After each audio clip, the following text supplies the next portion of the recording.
Hello everyone, আসসালামু আলাইকুম। বরাবরের মতো এই যে তাজুরুল ভাই আপনাদের সামনে আর একটি নতুন একটি প্রতিবেদনটা হচ্ছে ঢাকা চান্দোরা থেকে আমার বড় ভাই মোহাম্মদ কামরুল ইসলাম বিগত প্রায় 1 মাস আগে থেকে কথাবার্তা করার পর সকল কিছু ইউটিলাইজ বা যাচাই বাছাই করার পরে হলো যে আমার যে কবুতরের লট সাদা গোলাপের বাগান বলি আর সাদা ময়ূর লক্ষা বলি, যাই বলি না কেন, তো এই কবুতরটা কথা বলা কনফার্ম করে এবং কি কবুতরগুলো দেখে শুনে বুঝে তারপর হলো আমার কাছ থেকে ক্রয় করছে। তো সেই কবুতরটা আজকে পাঠাই দিব ভাইয়ের কাছে, যার কারণে এই কার্টনটা প্রস্তুত করতেছি।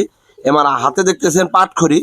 পাটখড়ি কেন বা কার্টনটা কেন, এই যে দেখেন এখানে কিন্তু অলরেডি ঠিকানাটা মেনশন করে দেওয়া আছে। আর কার্টনের চতুর্পাশে কিন্তু বরাবরের মতো এই যে হোল করে দেওয়া আছে, হ্যাঁ, যাতে করে অক্সিজেনের ঘাটতি না পড়ে আর কবুতরটা যাতে স্বয়ংসম্পূর্ণভাবে সুস্থতার সহিত আমার বড় ভাইয়ের কাছে চলে যায়। দেখেন পাটখড়িটা কিভাবে ইউজ করি বা কেন ইউজ করি, এটা ইউজ করার যে একটা সিস্টেম বা এর যে একটা উপকারিতা, সেটা কিন্তু বরাবরের মতো প্রত্যেকটা ভিডিওতে আমি বলি। এই দেখেন, এই যে দেখতে পাচ্ছেন, এইটা যখন এভাবে রাখবো দেন এভাবে রাখবো, এটা কিন্তু আর মুভ করে নিচের দিকে যাবে না, যার কারণে কবুতর কোনো স্ট্রেসে পড়বে না। খুব মানে সুস্থতার সহিত কবুতরটা জায়গা মতো পৌঁছে যাবে। এইটাকে কেন্দ্র করে যে এই পাটখড়িটা ব্যবহার করার চেষ্টা করি।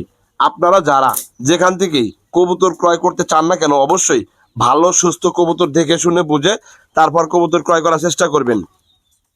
আর আমি তাজিরুল, আমার কাছে যেটা সর্বোচ্চ বেস্ট মনে হয় এবং সর্বোচ্চ লেভেলের ভালো কবুতর মনে হয়, সেই কবুতরটাই আমি কিন্তু আমার যারা ভাই ব্রাদার আছে বা যারা আমার মূলত অর্থে ফলোয়ার্স আছে, যারা কবুতর ক্রয় করতেছে, তাদেরকে এটা দেওয়ার চেষ্টা করি। দেখেন, এই যে কবুতরের যে বৈশিষ্ট্য, মেনলি বৈশিষ্ট্যটা ঠিক থাকতে হবে। কবুতরটা আলটিমেটলি সর্বোচ্চ 1 মাসে পরেই কবুতরটা ডিম পারবে।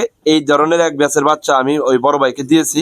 কবুতরটা অলরেডি মল্টিং এ আছে। আপনারা এই যে দেখেন, এই যে ওদের চোখ, তারপরে হলো যে গাড়ির যে অংশটা, এই যে ফেদার গুলা পড়ে গেছে, অলরেডি ফেদার গুলা গ্রো করবে। তো এই কবুতর গুলো আমি কিভাবে পাঠাই আর কোন প্রসেস অবলম্বন করে পাঠাই সেটাই আপনাদের কাছে দেখাবো।